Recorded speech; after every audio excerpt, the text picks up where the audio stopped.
बच्चों आज हम शुरू करने वाले हैं प्रेजेंट परफेक्ट कंटीन्यूअस टेंस। इससे पहले आपने देख लिया है प्रेजेंट परफेक्ट टेंस, और आज हम प्रेजेंट परफेक्ट कंटीन्यूअस टेंस का पूरा प्रोसेस बताने वाले हैं। किस तरह से हमको प्रेजेंट परफेक्ट कंटीन्यूअस टेंस का ट्रांसलेशन करना है, कैसे हम वाक्य को सेंटेंस को पहचानेंगे कि यह प्रेजेंट परफेक्ट कंटीन्यूअस टेंस है। आइए देखते हैं।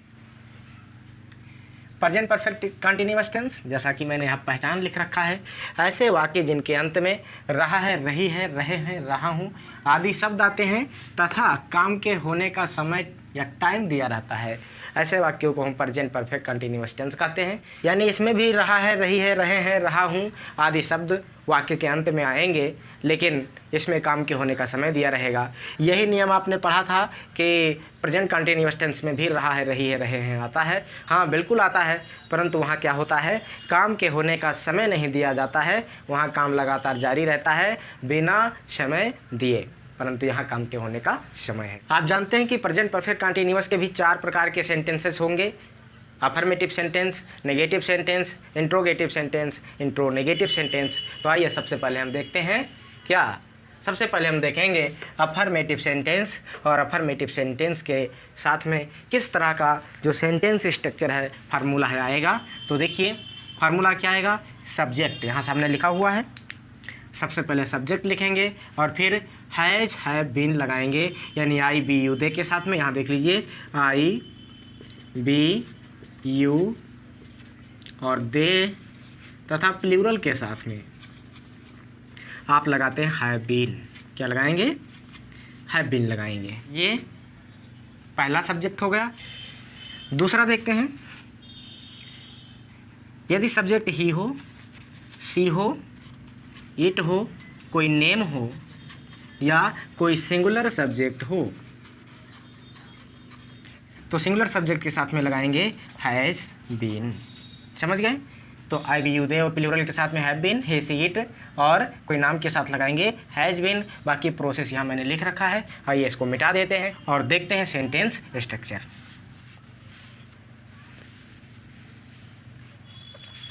और उसके बाद में यहाँ जो वर्ब है, वर्ब की फर्स्ट फॉर्म में आईएनजी फॉर्म आएगा, फिर ऑब्जेक्ट आएगा और यहाँ सिंस फॉर आएगा। निश्चित समय के लिए क्या लगाते हैं, सिंस लगाते हैं, और अनिश्चित समय के लिए हम लगाते हैं फार। इतना समझ गए। हम अक्सर ट्रांसलेशन करने में गलती कर डालते हैं, सिंस फार का यूज नहीं जान पाते हैं, तो यहाँ पर हमें ये सीखना ज़रूरी हो जाता है। तो इस तरह से निश्चित समय के लिए सिंस लगाएंगे और अनिश्चित के लिए फार लगाएंगे और फिर टाइम लिख देंगे। ऐसा स्ट्रक्चर कहलाएगा अफर्मेटिव सेंटेंस। यहाँ मैंने सेंटेंस लिख रखा है। अब हम इसका ट्रांसलेशन बना करके देखते हैं कि ये सेंटेंस स्ट्रक्चर जो फार्मूला है, इसमें इसको हम कैसे एडजस्ट करते हैं। मैं लिखा हुआ है, सब्जेक्ट यहाँ पर क्या है, मैं की अंग्रेजी क्या बनाएंगे, आई। सुबह से अंग्रेजी पढ़ रहा हूँ। तो देखिए कब से पढ़ रहा हूँ, सुबह से पढ़ रहा हूँ, यानी पढ़ने का काम सुबह से कर रहे हैं, इसलिए सुबह यहाँ पर टाइम है। सुबह के लिए सिंस लगाएंगे क्योंकि यह निश्चित समय है, एक दिन में सुबह एक ही बार आता है, इसलिए हम यहाँ इसके लिए सिंस लगाएंगे। और सब्जेक्ट यहाँ आई है तो आई के साथ लगेगा हैव बीन। आइए देखते हैं यहाँ वर्ब यहाँ क्या है, पढ़ना। तो पढ़ने की अंग्रेजी रीड लिखेंगे और इसमें जोड़ेंगे आईएनजी फॉर्म। क्या पढ़ते हैं, ऑब्जेक्ट क्या है, इंग्लिश, तो यहाँ लिख दूँ इंग्लिश। अब यहाँ सिंस फॉर्म में आप मॉर्निंग के लिए लगाएंगे सिंस, और टाइम क्या है, मॉर्निंग। इस तरह से हमारा सेंटेंस बन गया, I have been reading English since morning, यानी मैं सुबह से अंग्रेजी पढ़ रहा हूँ। ऐसे इसको देखिए, राधा 2 घंटे से खाना बना रही है। राधा कब से खाना बना रही है, 2 घंटे से खाना बना रही है। दिन में 24 घंटे होते हैं, किस 2 घंटे में खाना बना रही है, कोई अता पता नहीं है, यानी ये टाइम अनिश्चित है। और अनिश्चित समय के लिए हम लगाते हैं अक्सर क्या, फार लगाते हैं। आइए लगा देते हैं। सब्जेक्ट क्या है, राधा है। अब राधा के बाद क्या आएगा बताओ, ये हैज आएगा, तो राधा के साथ क्या लगेगा, हैज लगेगा, यानी हैज़ बीन लगेगा। अब क्या है, इसके बाद हम वर्ब लगाएंगे। तो यहाँ क्या कर रही है, खाना बना रही है, तो खाना बनाने की अंग्रेजी होती है कुक, और कुक में लगा देंगे आईएनजी फॉर्म, हो जाएगा cooking. Radha has been cooking, क्या बना रही है, दी फूड बना रही है, कुकिंग दी फूड। कब से, 2 घंटे से, पता नहीं है, इसलिए लगा देंगे फार। तो हो गया Radha has been cooking the food for 2 hours. Radha has been cooking the food for 2 hours, ये इसका ट्रांसलेशन हो गया। आइए देखते हैं ट्रांसलेशन नंबर 3, वह सब सुबह से गेंद खेल रहे हैं। तो आइए वह सब की अंग्रेजी क्या बनाएंगे, दे बनाएंगे। दे के साथ भी आएगा क्या, हैव बीन आएगा, आई बी यू दे, और प्लूरल सब के साथ आता है हैव बीन, और ही सी इट या कोई नाम या सिंगुलर के साथ आता है हैज़ बीन। तो दे क्या है, प्लूरल है तो इसके साथ आएगा हैव बीन। तो दे हैव बीन, यहाँ क्या है, गेंद खेल रहे हैं कब से, सुबह से, तो सुबह निश्चित समय है ना, और गेंद खेल रहे हैं तो इसका लिखेंगे प्लेइंग, यानी प्ले और प्ले में जोड़ेंगे आईएनजी फॉर्म हो जाएगा प्लेइंग, और क्या दीवाल, प्लेइंग दीवाल कब से, अरे सिंस लगा दो ना, सिंस, और कब से, मॉर्निंग से, क्योंकि मॉर्निंग निश्चित समय है और निश्चित समय के लिए आप लगाते हैं सिंस। तो इसका ट्रांसलेशन हो गया they have been playing the ball since morning. कोई दिक्कत, कोई परेशानी, कोई कन्फ्यूजन? मुझे तो लगता है नहीं होना चाहिए, यदि कोई कन्फ्यूजन हो तो बताइए। चलिए, ये हो गया हमारा अफर्मेटिव सेंटेंस का स्ट्रक्चर और उसका ये ट्रांसलेशन। अब इसके तुरंत बाद हम देखेंगे क्या, नेगेटिव सेंटेंस। नेगेटिव सेंटेंस को आप जानते हैं कि हम कहते हैं हिंदी में नकारात्मक वाक्य, यानी ऐसे वाक्य जिसमें काम के न होने का बोध होता है, उसे कहते हैं नेगेटिव सेंटेंस। इसका फार्मूला देख लेते हैं सबसे पहले।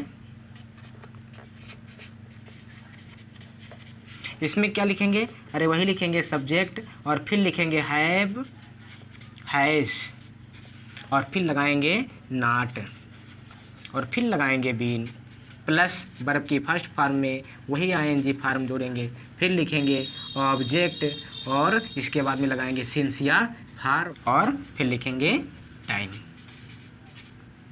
इस तरह से ये स्ट्रक्चर जो हमारा है ये हो जाता है नेगेटिव सेंटेंस का।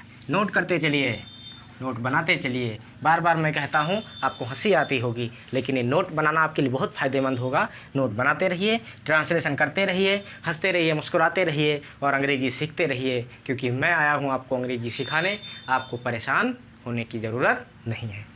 चलिए, अब सेंटेंस देखेंगे। जैसा मैं यहाँ देख रहा हूँ, मैं सुबह से अंग्रेजी पढ़ रहा हूँ लिखा है, और यहाँ पर लिख देता हूँ अगर एग्जाम्पल में, मैं सुबह से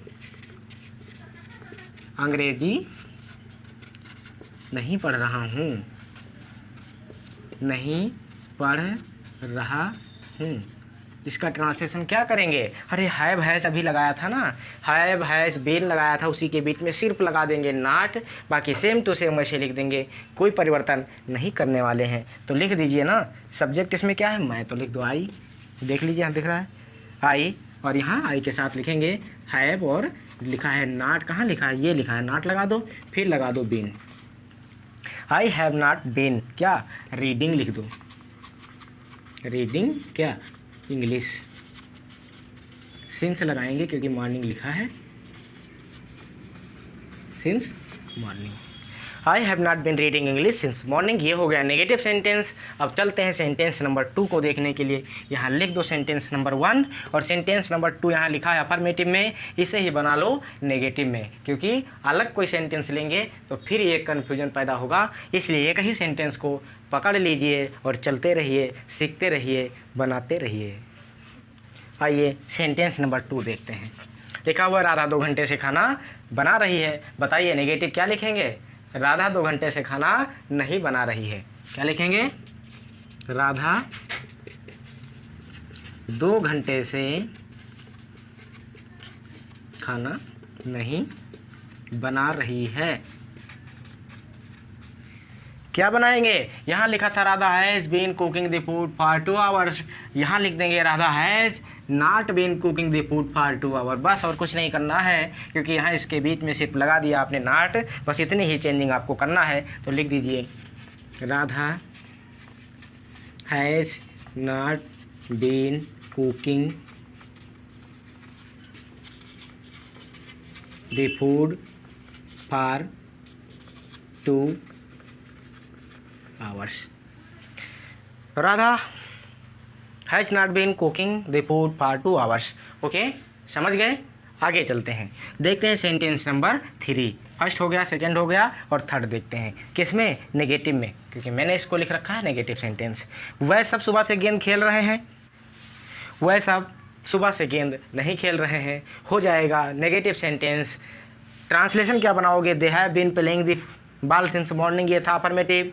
दे have not been playing the ball since morning, ये हो जाएगा नेगेटिव।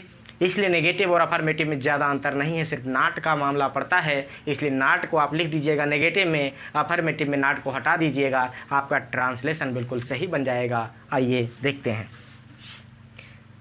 लिख लेते हैं तीसरा, वह सब सुबह से गेंद खेल रहे हैं, तो लिख लो ना, वह सब, बोलिए, हाँ, सुबह से गेंद नहीं खेल रहे हैं। तो क्या लिखेंगे, वह सब की दे लिखेंगे, बोलते जाओ, दे के साथ लगाएंगे हैव, और हैव के बाद में लगाएंगे नॉट, और फिर लिखेंगे been, they have not been. फिर क्या लिखेंगे, प्लेइंग, फिर क्या, दीवार लिख देंगे, प्लेइंग दीवार। फिर क्या लिख देंगे, मॉर्निंग है तो सिंस लगा देंगे, since morning. They have not been playing the ball since morning. और मुझे लगता है कि आपको अब नेगेटिव का भी ट्रांसलेशन करना आ गया। इसके बाद हम क्या देखेंगे, इसके बाद देखेंगे हम इंट्रोगेटिव सेंटेंस। और इंट्रोगेटिव सेंटेंस के दो भाग, यानी दो प्रकार, एक यस नो टाइप इंट्रोगेटिव और एक WS टाइप इंट्रोगेटिव। आइए देखते हैं, आइए देखते हैं इंट्रोगेटिव सेंटेंस। इंट्रोगेटिव सेंटेंस दो प्रकार के होते हैं, जो आपके सामने मैंने लिख करके बता दिया। पहला होता है यस नो टाइप क्वेश्चन और दूसरा होता है WS टाइप क्वेश्चन। बड़ी इजीली हम दोनों को कैसे जान सकते हैं, पहचान सकते हैं, लिख रखा है। यहाँ हम नहीं समझ पाते हैं, हम नहीं जान पाते हैं और गलती कर देते हैं, इसलिए आज के बाद गलती मत करिएगा। आइए, यस नो टाइप क्वेश्चन क्या होते हैं, हिंदी में इनकी पहचान बताते हैं। अगर किसी सेंटेंस में क्या शब्द बाहर लिखा हुआ है, क्या शब्द बाहर लिखा हुआ है, तो समझ लीजिए वो यस नो टाइप क्वेश्चन है। और यही प्रश्नवाचक शब्द कब, कहाँ, कौन, कैसे, क्यों, कितना, क्या, ये सारे शब्द यदि वाक्य के बीच में आ रहे हैं तो समझ लेना कि वो क्या है, WS टाइप क्वेश्चन है। और इधर वाला ये क्या है, यस नो टाइप क्वेश्चन है। तो यस नो टाइप और WS टाइप में इतना अंतर होता है, कब, कहाँ, कौन, कैसे, कितना, क्या, ये प्रश्नवाचक शब्द जब वाक्य के बीच में आएंगे तो ये होगा WS टाइप सेंटेंस या क्वेश्चन। और यदि क्या शब्द बाहर आ रहा है तो ये होगा यस नो टाइप क्वेश्चन। आइए ट्रांसलेशन देखते हैं। यहाँ लिखा है have has plus subject plus been plus verb की फर्स्ट फॉर्म में ING form plus object plus since for plus time. ये सारे रूल वैसे ही हैं, लेकिन थोड़ा सा चेंजिंग है, वो चेंजिंग आपके सामने लिखा हुआ है, आप नोट बनाते चलिए। लिखा हुआ है क्या मैं सुबह से अंग्रेजी पढ़ रहा हूँ, तो यहाँ पर प्रश्न पूछा गया है क्या शब्द बाहर आया हुआ है, इसका मतलब यस नो टाइप है। मैंने आपको बताया था कि ऐसे प्रश्नों का उत्तर हाँ नहीं में दिया जाता है और ऐसे प्रश्नों का उत्तर हमको कहने के लिए सेंटेंस बोलना पड़ता है। ये बिल्कुल सामान्य सा अंतर है दोनों में, बाकी कोई खास अंतर नहीं। देखिए यहाँ पर मैं के साथ में हैव हैज में से कुछ लगाएंगे तो क्या लगाएंगे, मैं के साथ लगाएंगे हैव, तो यहाँ लिख लो हैव हैज में से हो गया हैव, और यहाँ सब्जेक्ट मैं है तो मैं की अंग्रेजी क्या लिखेंगे, आई, और बीन लगा दो। अब हैव आई बीन, फिर वर्ब की फर्स्ट फॉर्म, यहाँ रीड है, यहाँ पढ़ना है तो पढ़ने की अंग्रेजी रीड होती है, तो लिख दो रीड, और रीड में लगा दो ING फॉर्म, रीडिंग। ऑब्जेक्ट क्या है, इंग्लिश है, तो इंग्लिश लिख दो। अब देखिए यहाँ सुबह से है तो लगाएंगे सिंस, यहाँ लगा दो सिंस, और कब से, सुबह है तो सुबह के लिए मॉर्निंग लिख दो, ये मॉर्निंग हो गई। ऐसे इसका ट्रांसलेशन बनेगा। ऐसे यहाँ देख लो क्या राधा, तो राधा है, राधा के साथ क्या लगता है, हैज लगता है, तो हैज को बाहर लिख दो, हैज के बाद में लगा दो राधा, राधा लिख दो, और फिर लगा दो बीन, और इसके बाद में क्या आता है, बीन के बाद में वर्ब आता है, वर्ब यहाँ पर है कुक, तो कुक लिख दो, और कुक में ING लगा दो, हो जाएगा कुकिंग। फिर लिख दो ऑब्जेक्ट, ऑब्जेक्ट क्या है, दी फूड, तो दी फूड, फूड लिख दो, और कुकिंग दी फूड कब से, यहाँ लिखा हुआ 2 घंटे से, पता नहीं है कौन सा घंटा है, अनिश्चित है, तो फार लगा दो, फार। फिर टाइम क्या है इसमें, 2 घंटे से, तो लिख दो 2 आवर्स, 2 आवर्स, क्वेश्चन मार्क लगा दो। ठीक है, आगे चलें, ठीक है आगे चलें। क्या वह सब सुबह से गेंद खेल रहे हैं, अब देखिए वह है, वह सब है, तो वह सब के लिए दे आता है, दे के साथ क्या आएगा, हैव आएगा, हैव बीन आएगा, तो यहाँ पर हम बीन, तो यहाँ पर हम हैव बाहर लिख देंगे, और फिर लगा देंगे दे, हैव दे बीन, फिर क्या, खेलना, playing, have they been playing the ball, फिर क्या सुबह से, सिंस मॉर्निंग, सिंस मॉर्निंग, ये हो गया। अब आइए इसे देख लेते हैं।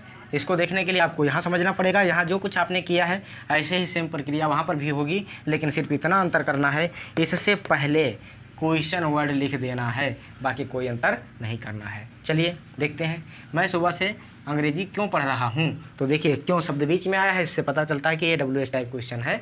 तो ऐसे क्वेश्चन वर्ड को हम पहले लिख देते हैं। क्यों है, तो क्योंकि अंग्रेजी बना दो यहाँ पर वाई, और वाई के बाद में हैव लगा दो, तो यहाँ हैव लगेगा। वाई हैव आई, फिर लिखा है बीन, और फिर वर्ब की फर्स्ट फॉर्म, तो यहाँ रीडिंग, रीडिंग लिख देंगे। Why have I been reading English since morning, question mark लगा देंगे। ऐसे इसमें देखेंगे क्यों है, क्योंकि अंग्रेजी लगा दो वाई यहाँ पहले।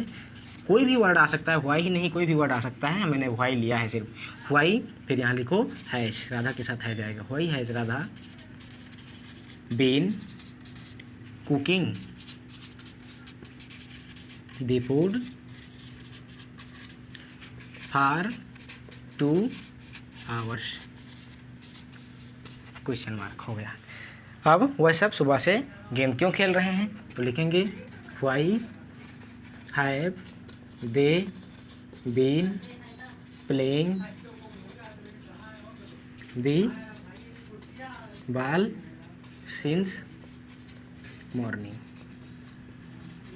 Question mark. इस तरह से हमारा ये हो गया इंट्रोगेटिव सेंटेंस, किसका, प्रेजेंट परफेक्ट कंटिन्यूअस टेंस का हो गया।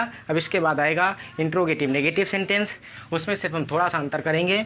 यहाँ पर सब्जेक्ट लिखा है और बीन लिखा है, तो सब्जेक्ट और बीन के बीच में नॉट लगा देंगे और आपका बन जाएगा इंट्रोगेटिव नेगेटिव सेंटेंस। आपको कष्ट उठाने की ज़रूरत नहीं है। इधर भी सब्जेक्ट और बीन के बीच में लगा देंगे नॉट और बन जाएगा आपका WH टाइप क्वेश्चन। एक एग्जाम्पल सिर्फ यहाँ पर दिखाई दे रहे हैं। यहाँ पर भी एक एग्जाम्पल हम दिखाएंगे। जैसे लिखा हुआ है, क्या मैं सुबह से अंग्रेजी पढ़ रहा हूँ, तो इंट्रोनेगेटिव सेंटेंस हो जाएगा क्या मैं सुबह से अंग्रेजी नहीं पढ़ रहा हूँ, तो आप सीधा सीधा लिख देंगे have I not been reading English since morning, question mark. ये सेंटेंस आपका जो है ये आपका हो जाएगा interrogative negative sentence. Interrogative negative sentence हो जाएगा, इसलिए इतना कंफ्यूज होने की ज़रूरत नहीं है।